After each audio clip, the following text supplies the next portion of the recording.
Pour soutenir l'Ukraine en guerre, les 27 pays de l'UE avaient assoupli les règles d'importation de produits agricoles ukrainiens. Mais une autre guerre s'est greffée sur la première, celle des prix. Ces produits en faisaient baisser le cours. Des céréales, par exemple, et coulaient des filières comme celle du poulet ou du miel. On a pu d'ailleurs en parler sur notre antenne. Le miel ukrainien qui arrive à 2 € le kilo, alors que le miel bio en France sort à entre 8 et 12 kilos. 12 € le kilo. Les États de l'Union européenne et le Parlement européen donc ont réagi et se sont entendus hier pour plafonner certaines importations agricoles exemptées de droits de douane. C'était le cas des œufs, des volailles, du sucre, de l'avoine, du maïs et du miel. Et cela répondait à un motif de colère du secteur. Cette colère va-t-elle décroître ? Rien n'est moins sûr. Amélie Poinceau, journaliste, enquête depuis plus de 4 ans sur les sujets liés au secteur agricole, après avoir travaillé pendant une quinzaine d'années sur l'actualité européenne, notamment en Pologne où elle a vécu 4 ans. Elle pose une question simple, celle du modèle. Qui va nous nourrir ? Alors, il y a beaucoup d'avis divergents dans ce monde agricole. Elle parle de renouveau paysan, alors que depuis Henri Mandras, on sait qu'on assiste à la fin du monde paysan, l'hémorragie des années 50, la conversion à l'agro-industrie, qui permet de nourrir le monde, certes, mais ce modèle est aussi questionné par les problématiques écologiques. Bonjour Amélie Poinceau. Bonjour. On n'a pas la réponse à savoir qui va nous nourrir demain, même si, paraît-il, un agriculteur ramené à la quantité de produits qu'il fournit à la société, un agriculteur nourrit une centaine de personnes à lui tout seul. C'est le quota, en France en tout cas. J'ai pas fait ce calcul précisément. Je dirais que peut-être même plus, parce que aujourd'hui, en tout cas, il y a à peine 500 000 agriculteurs et agricultrices en France, et la moitié d'entre eux, donc depuis le recensement de 2020, depuis les dernières données qu'on a sur le secteur agricole, en fait, on sait que la moitié des agriculteurs et agricultrices qui étaient encore en exercice en 2020 partent à la retraite d'ici à 2030. Donc, dans les 6 prochaines années, on se retrouvera avec moitié moins de cette population si elle n'est pas remplacée. Donc, on se retrouve effectivement à un carrefour, à un moment important de qui va nous nourrir, c'est-à-dire est-ce qu'on veut remplacer ces personnes sur le départ, ou est-ce qu'on va travailler avec une main-d'œuvre plus précaire, salariée, saisonnière, voire étrangère, parce qu'aujourd'hui on est aussi obligé de faire appel à une main-d'œuvre saisonnière depuis l'étranger, ou est-ce qu'on veut au contraire encourager le remplacement de ces fermes et éviter l'agrandissement qui a été la tendance depuis des décennies. Un choix a été fait du point de vue de l'exécutif? Alors le choix, il est, oui, je pense qu'il a été fait. Simplement, il n'est pas assumé, il n'est pas dit comme tel. Mais en l'occurrence, ce que prône aujourd'hui, ou ce que laisse faire en tout cas le ministère, mais aussi le syndicat majoritaire agricole, la FNSEA, c'est effectivement faire appel à de la main d'œuvre, parce que eux, ils ont entériné le fait qu'on n'arriverait pas à remplacer, à faire ce qu'on dit dans le milieu du 1 pour 1, c'est-à-dire un départ à la retraite, une personne qui arrive. Et de fait, voilà, les syndicats majoritaires aujourd'hui estiment qu'on ne va pas réussir à les remplacer, alors que il y a des candidates et des candidats à l'installation agricole, et c'est ce que je raconte dans mon livre. Il y en a en réalité, simplement ils ont énormément de difficultés parce que beaucoup ne sont pas issus du milieu agricole, donc ils n'ont pas de terre, pas de ferme dans leur famille, pas forcément de capital pour investir, et donc ces gens-là, précisément, il faut les aider. Et ils ne sont pas favorisés par le système? Ils ne sont pas favorisés par le système, effectivement. Comment cela se fait-il ?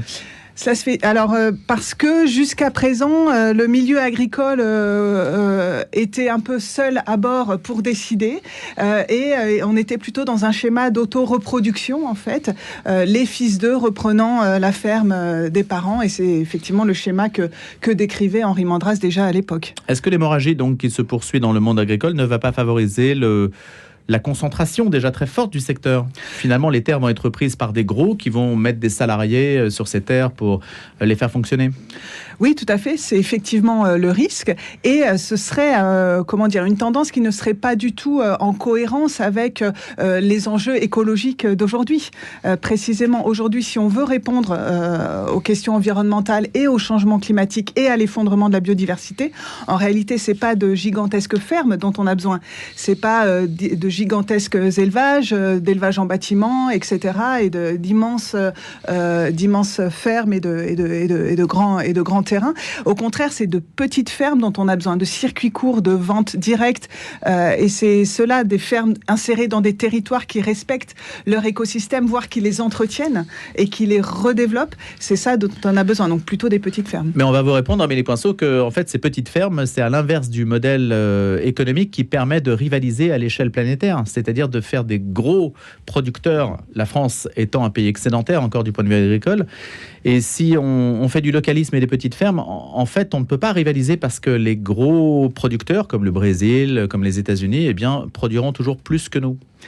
Alors, ça dépend effectivement quel est le défi qu'on se pose. Aujourd'hui, au niveau des décideurs politiques, on reste effectivement dans le logiciel des années 50 et 60 où le gros défi, c'était de nourrir la France et de nourrir le monde. On était au lendemain de la Seconde Guerre mondiale et il y avait un vrai problème d'alimentation et de pénurie. Aujourd'hui, on est dans un contexte complètement différent. Aujourd'hui, évidemment, il faut toujours nourrir la population. La France a-t-elle encore vocation à nourrir le monde ? Est-ce bénéfique également du point de vue des pays importateurs des produits européens ? On peut se poser légitimement la question. Et aujourd'hui, il me semble que le défi est plutôt de nourrir sans détruire davantage, c'est-à-dire en préservant encore une fois les écosystèmes. Et donc aujourd'hui, il faut arriver à concilier ces deux enjeux. En Pologne, où vous avez vécu, il y a aussi une part importante du secteur primaire. L'agriculture compte beaucoup. Est-ce que vous avez découvert en Pologne une situation agricole qui ressemblait à la nôtre il y a plusieurs décennies, ou un modèle qui est plus viable, ou que vous estimez plus viable que le nôtre ? Alors en Pologne, le modèle est tout à fait différent. Ceci dit, quand j'étais en Pologne, c'était déjà il y a un paquet d'années. C'était il y a une quinzaine d'années. Donc l'agriculture polonaise a énormément évolué. Quand moi je me trouvais en Pologne, c'était juste après l'intégration de la Pologne dans l'Union européenne. Donc on était encore dans une phase de transition où la Pologne avait conservé, elle aussi, un modèle d'agriculture familiale, puisqu'il faut quand même le dire, il n'a pas disparu ni en France ni en Pologne. Et d'ailleurs, il existe encore dans de nombreux pays européens, même s'il est devenu minoritaire.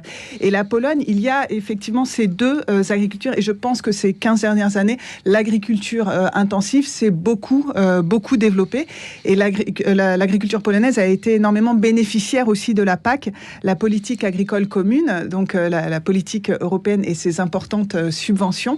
Et donc la Pologne, aujourd'hui, elle tient à défendre aussi ce modèle-là d'agriculture européenne subventionnée. Et elle est aujourd'hui mise en concurrence par l'agriculture ukrainienne. Et vous en parliez au tout début. Et il y a eu un important mouvement de colère en Pologne, qui a d'ailleurs démarré avant le mouvement de colère français, en Pologne comme en Roumanie, précisément en raison de l'importation de produits ukrainiens à bas coût, en tout cas plus bas coût que chez nous. Et donc c'est une vraie question, là aussi, la concurrence avec les importations étrangères. L'écologie fait monter les prix ? Alors, les coûts de production ? Alors, pas forcément. Alors, c'est tout un paradoxe, parce que si l'on regarde, par exemple, pour donner un exemple très concret, qui est la filière du bio en France, en fait, si on achète en circuit court, en vente directe auprès des producteurs, les produits ne sont pas plus chers. Ce qui est plus cher, c'est quand ça passe dans la grande distribution, ce sont les intermédiaires. Et c'est là où, en fait, il y a eu tout un mouvement aussi de colère du côté de la filière des agriculteurs et des agricultrices qui sont en bio, parce que, en fait, c'est au niveau des marges qu'ils sont perdants. Et c'est là également que les consommateurs et les consommatrices sont perdants.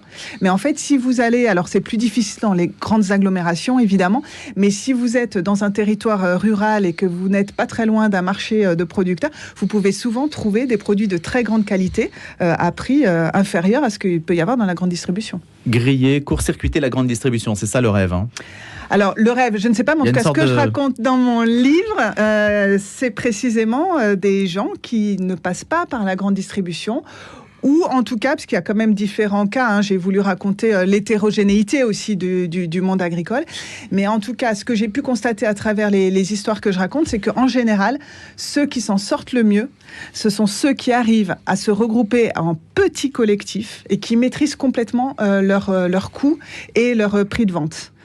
Et qui font aussi de la transformation sur leur ferme, ou en tout cas qui arrivent à vendre avec de la valeur ajoutée. Et pour ça, en général, ils ne sont pas complètement tout seuls, mais ce sont plutôt des petits collectifs, des petites coopératives. Par exemple, ils vont gérer un abattoir, ou ils vont gérer un magasin de producteurs dans la petite ville voisine, ou ils vont travailler en GAEX, ce qu'on appelle les GAEX, ce sont le regroupement de plusieurs personnes sur une même exploitation. Et du coup, ils peuvent tourner aussi et se relayer, se remplacer, etc. Il y a des filières, Amélie Poinceau, qui existent, qui fournissent directement la capitale, par exemple des agriculteurs qui se déplacent avec leur camionnette et qui vont vendre directement leurs produits au cœur de Paris. Ça existe, ça ? Oui, tout à fait. Et puis il y a les AMAP, les paniers AMAP, oui, tout à fait. Mais même quand on est dans les métropoles, on peut profiter d'une sorte de service qui, justement, court-circuite la grande distribution. Oui.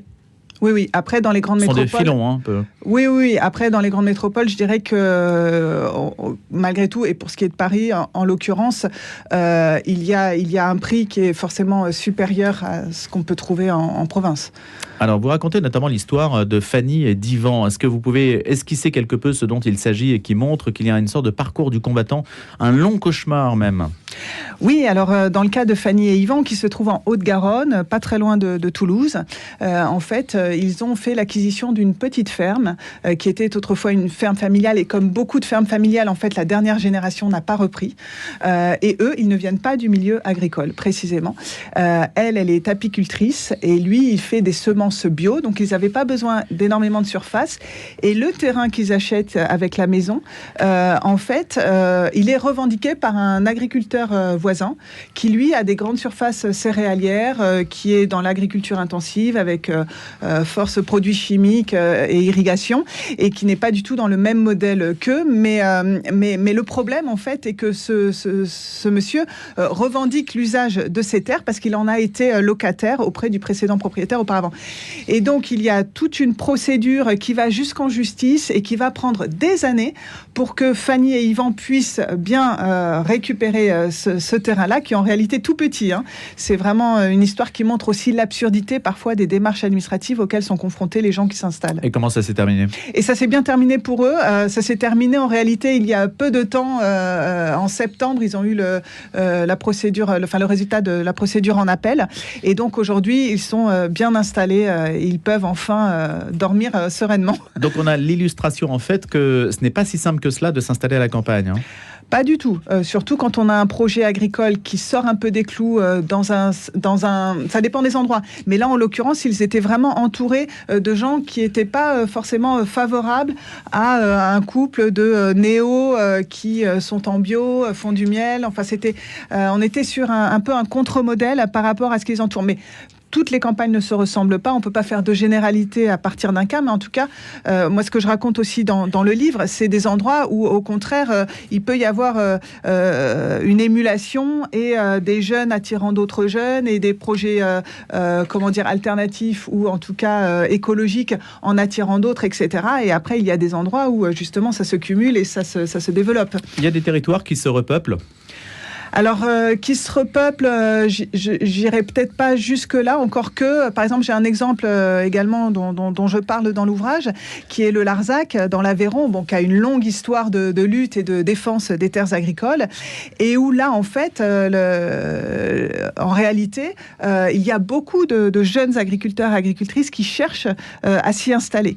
Et là, il y a une gestion des terres et du foncier agricole, justement, qui est très intéressante et qui permet aux jeunes qui n'ont pas de capital et pas de foncier de pouvoir s'installer, parce que c'est issu de la lutte en fait contre l'extension du camp militaire dans les années 70, et à l'issue de laquelle en fait donc l'État avait repris la propriété des terres, et depuis en fait une société a été créée pour gérer ces terres, et les paysans et paysannes qui s'installent n'en sont que locataires, mais avec un statut très protecteur qui est le statut du fermage, et où en fait ça leur permet de ne pas s'endetter pendant des années pour pouvoir travailler sur ces terres-là. Donc ça, c'est un modèle qui fonctionne, selon vous? Oui, tout à fait. Qui fonctionne et qui attire. Alors, c'est la question qui attire. Est-ce que les jeunes, aujourd'hui, veulent des métiers qui ont du sens? Et le métier agricole, le métier de la terre, en a un, certes, mais c'est tellement exigeant. Prenez l'élevage et le fait que l'on n'ait pas de vacances, qu'il faut traire les animaux 2 fois par jour, qu'on est toujours obligé d'être auprès d'eux, etc. Ça demande vraiment beaucoup d'engagement et de sacrifice. Oui, ça demande de l'engagement. Alors du sacrifice, oui, sauf si on s'organise en collectif ou en tout cas aujourd'hui on voit bien que les jeunes générations elles s'organisent différemment des anciennes, et effectivement il y a la notion de la vie privée, des congés, des week-ends, et donc de plus en plus des personnes cherchent à s'installer en collectif pour pouvoir justement se relayer sur les week-ends notamment, et s'autoriser à prendre des congés. La question clé, en fait, derrière ça, c'est la rémunération. Aujourd'hui, en fait, pourquoi on a eu ce mouvement de colère agricole, et pourquoi, effectivement, pendant des années, ce métier a été déserté. Parce qu'on gagne très très peu d'argent. Après, la sédentarité et le sens, la cohérence qu'on peut trouver dans ces métiers-là, elle attire des gens, en réalité. Et beaucoup de gens aussi en reconversion professionnelle. Moi, j'ai rencontré beaucoup de gens qui n'en pouvaient plus des emplois salariés, des emplois de bureau, et ou aussi des gens qui se sont retrouvés en contradiction avec leurs idées en travaillant pour des entreprises qui n'avaient aucun engagement écologique, voire qui détruisaient la planète par leurs activités.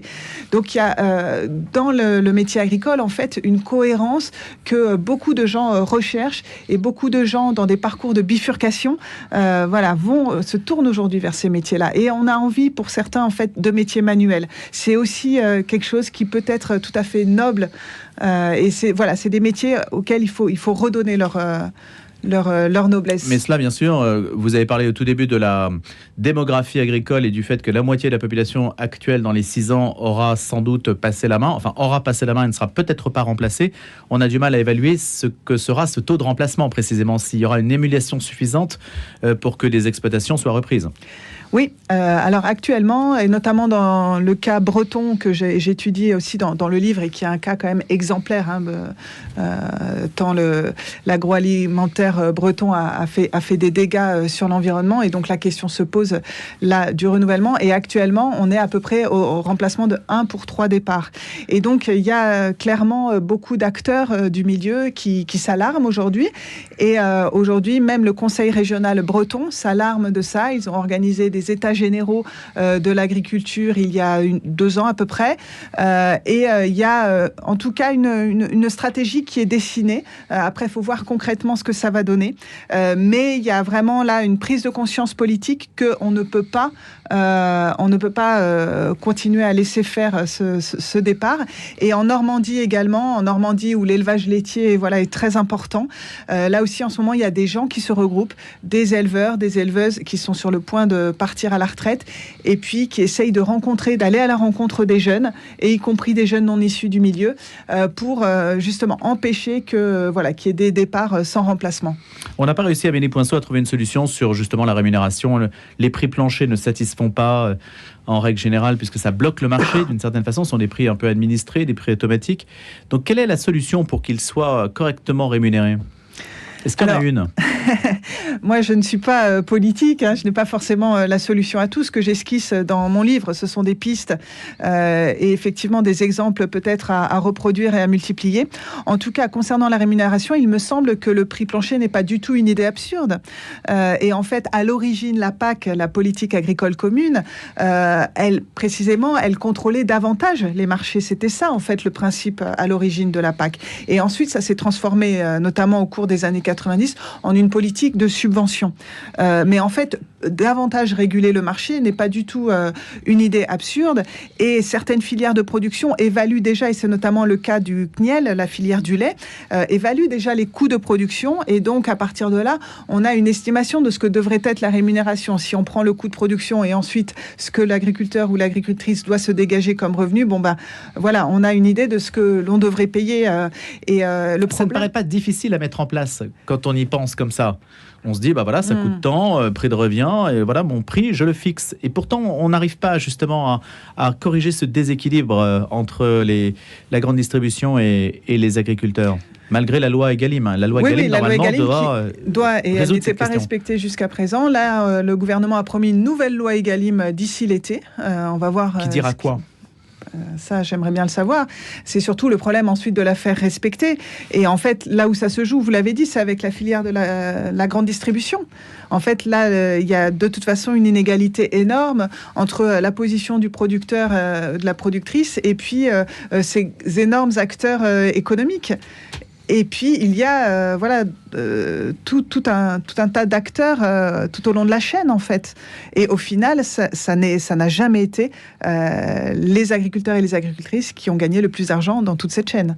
Ne manque-t-il pas, Amélie Poinceau, aussi une culture alimentaire qui doit être entretenue ? Il y a peut-être une influence des mœurs américaines qui change aussi peut-être nos traditions culinaires ou notre manière d'envisager les repas ou de consommer même la nourriture. Je pense au fait que, vous voyez, si on prend l'exemple du miel, L'apiculteur alsacien qui fait du miel bio, qui va, je le disais tout à l'heure, être vendu 8 euros le kilo, il est coulé par un miel qui va venir de toutes origines, d'Ukraine ou de Chine, par exemple. C'est-à-dire que le consommateur, en fait, va au moins cher, systématiquement. Et ça, c'est aussi une question d'éducation. C'est une question de portefeuille, mais aussi une question d'éducation. Alors, je suis plus mesurée là-dessus. Je pense que pour les consommateurs et les consommatrices, il y a effectivement d'abord la question du pouvoir d'achat. Et puis, il y a aussi le discours qu'on porte aussi, que portent les responsables politiques et que portent les médias autour de ça. En fait, je pense qu'il y a aussi de la part de tous ces responsables aussi une pédagogie à faire. Non, en fait, je ne suis pas certaine que la majorité des gens vont forcément choisir comme premier critère le prix. Au contraire, les préoccupations environnementales, elles montent énormément dans la population. On le voit bien avec ce qui se passe autour des pesticides. Énormément de gens ont cette préoccupation-là aujourd'hui de ne surtout pas, ou en tout cas le moins possible, manger des aliments qui ont été produits à base de pesticides.